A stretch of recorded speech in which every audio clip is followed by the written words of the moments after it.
So I'm gonna usar ladies first. Ok, thank you.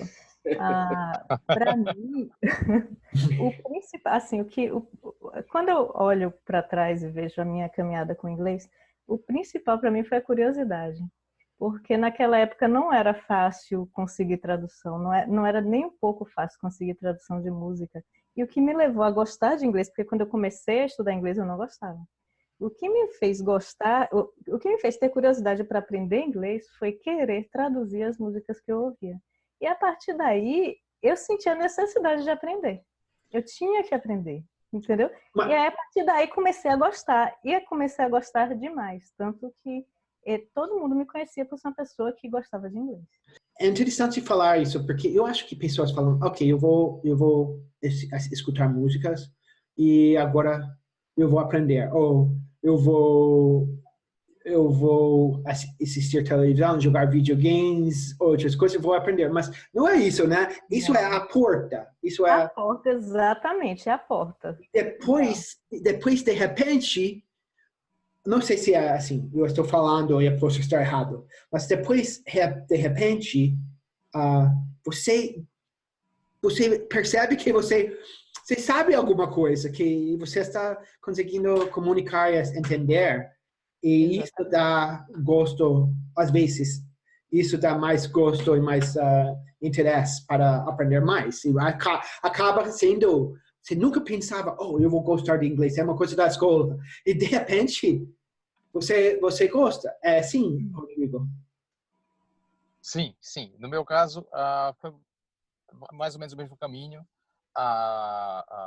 Eu também queria muito falar inglês, e isso desde criança, gosto muito de conversar e queria muito me comunicar. Eu já até te contei uma vez, uma história que eu fui para alguns jantares e que todo mundo falava, todo mundo ria de uma piada e eu era a única pessoa que ficava sem rir de nada. E aquilo me fazia mal, eu queria rir também. Eu lembro da história. Uma piada. Isso. Então, e aí eu comecei queria muito aprender, comecei com o percurso tradicional, né, que a grande maioria, pelo menos os brasileiros, faz. O que é? É a escola, a franquia, enfim. E eu acho também que teve seu valor, mas é um acesso ao inglês bastante limitado. Por quê? Ela é importante, na minha opinião, só para aprender uma gramática básica. Depois de aprender uma gramática básica, você precisa dar um outro salto para frente. E isso a escola tradicional, ela geralmente não oferece, né? E muitas vezes, por quê? Porque ela para ali e você precisa de alguma forma buscar isso. E no meu caso, como foi? Com a gramática básica, eu passei a tentar me cercar de inglês de todos os lados, né? E tentar enriquecer isso de alguma forma, seja de vocabulário, mas principalmente de estrutura da língua. Por exemplo, ver como as pessoas falavam o que elas queriam falar e de que forma elas falavam. Mas foi você que descobriu? Você estava prestando atenção. Sim. E a gente vê que cada língua é diferente. Você tem uma estrutura diferente e as pessoas falam aquilo que elas querem dizer de forma diferente. Então, para mim, na minha opinião, pessoalmente, o grande salto foi passar a prestar atenção bastante na estrutura e como o inglês funciona. Então, e saber e introjetar de alguma forma que no inglês aquilo é falado de forma diferente. E aceitar isso também. Aceitar. É assim e acabou. Porque não ficar preocupado tanto, às vezes. Isso, exato. E tentar fazer com que aquilo que no início era uma coisa estranha se torne uma coisa natural. Né? E aí, para mim, sempre foi um processo assim. Eu pego uma expressão nova até hoje que eu não entendo alguma coisa. Eu primeiro procuro escutar, entender a expressão e depois, no segundo momento, passar a usar. Isso. Quando eu começo a usar a expressão, aí eu posso dizer que eu já dominei aquela expressão. Aí eu já procuro outra coisa.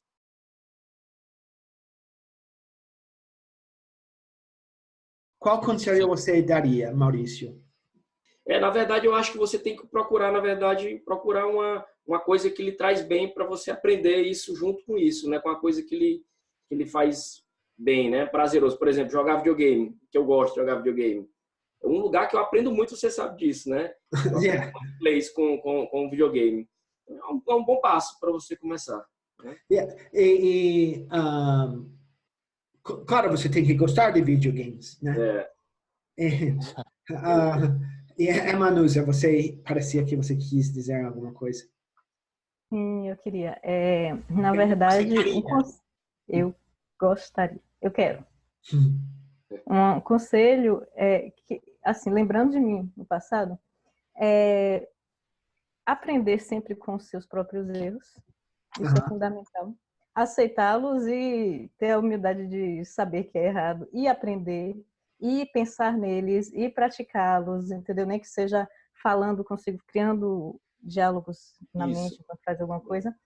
E também não se frustrar com eles, entendeu? Eu lembro que quando eu estava aprendendo o present tense, o does e o do, eu não entrava na minha cabeça. Não entrava de jeito nenhum na minha cabeça. Eu detestava isso.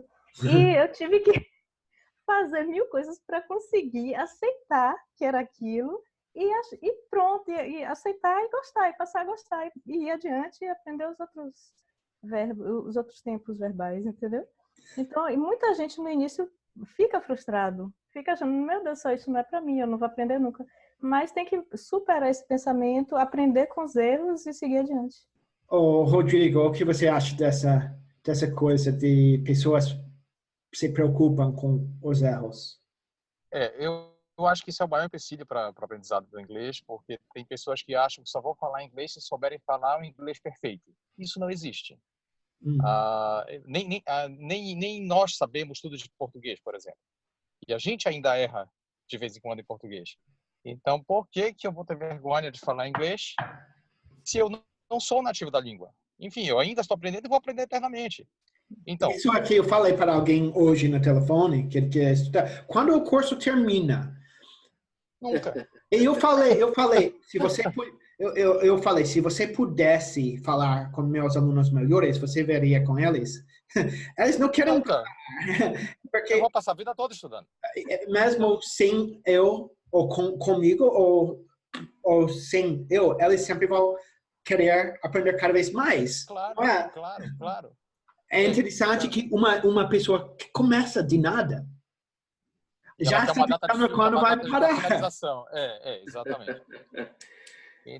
Então, existe uma timidez muito grande, eu acho, envolvendo o inglês no brasileiro, de uma forma geral.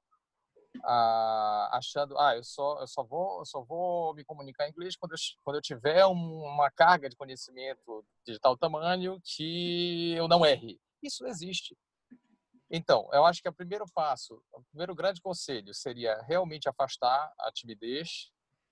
E assim, não sei, eu acho que coisas que para mim fizeram muito, muito sentido. Aí eu nadei um pouquinho contra a maré nas escolas tradicionais. Nas escolas tradicionais, o que me diziam muito? Primeiro, assista filmes com legenda em inglês, tá? E outra coisa, é melhor falar e não corrigir o erro. Eu fiz exatamente o contrário nas duas coisas. Em todas as minhas aulas, eu sempre pedi para o professor: nunca deixe um erro meu passar em branco. Sempre me avise, por favor, eu estou aprendendo, né? Então eu quero ser corrigido. E aí isso acho que me funcionou bastante para mim, especialmente no sentido de aprender também a ouvir que eu estou errado. Gente, isso é absolutamente normal. Importante, porque se você, ninguém corrige você, e depois se eu fico falando, me acredita 4.000 vezes na minha vida até alguém finalmente falar para mim: Cooper, não é me acredita, acredite em mim. Claro. Depois, para superar esse erro, que ninguém me corrige. Eu acho interessante porque você falou, você sempre vai errar. E muitos desses professores falam a primeira parte. Você sempre vai errar, não preocupe. Mas você não fala isso. Você fala, você sempre vai errar, mas você quer superar os erros também. Tem as duas partes. Ok, você sempre vai errar, mas não significa que você não deve me corrigir. Eu vi uma pessoa super famosa, ou acho que é o cara mais famoso nativo de inglês, que ensina inglês na internet. Ele foi lá corrigindo diferentes brasileiros famosos que eu estava falando em inglês. Ele falou, alguns falaram erros que ele falou, mas é tudo bem, ele vai ser entendido. Eu pensei, não é tudo bem. Não fala para ele se é tudo bem. Fala, é um erro, é tudo bem que você cometeu o erro, agora corrigir o erro e fala, mas você deve aprender com esse erro, porque senão vai ter vários efeitos, você não vai evoluir. Então, sim, os erros, tudo bem, mas você tem que evoluir com os erros, você não pode ficar... Exato. A necessidade de progredir com os erros. E esse progresso só vem com a correção. Com correção, sim. E outra situação que para mim funcionou muito também, e funciona até hoje. Eu só assisto filmes... Agora, isso é uma situação que pode ser pessoal. Eu não sei se funciona para todo mundo. Tá? Eu só assisto filmes com legenda em português. Mas eu não faço uma leitura do filme, entre aspas, preguiçosa. Eu não fico concentrado no que está em português. Eu fico lendo em português e sempre ouvindo como eles disseram aquilo em inglês. Ou seja, sempre comparando a estrutura de inglês com o português. E o que acontece? Para mim, pelo menos, é muito resultado. Eu desenvolvi um hábito de nunca assistir um filme sem prestar atenção na estrutura. Então, já é uma coisa automática. É igual eu estou fazendo agora. Estou prestando não sei se funciona para os outros. Na estrutura do seu português. Agora, estou escutando. Eu escutei não você sei falar se funciona para todo mundo. Não sei se funciona para todo mundo. Para mim, funciona. Aí talvez isso seja uma coisa um pouquinho pessoal. Mas a questão de abandonar a timidez e aprender com os erros, isso eu acredito que seja geral.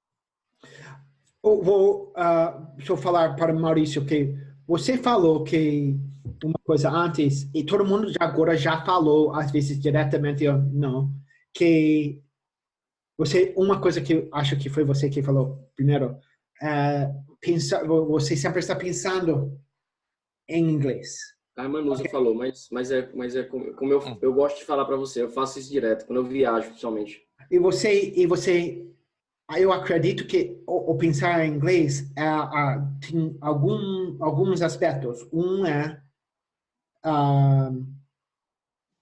pensar nas coisas que às vezes, por exemplo, quando você... Fazer diálogos, eu gosto de criar diálogos mentalmente, conversando com uma pessoa, somente quando eu estou dirigindo, né? Viajando. E eu faço também.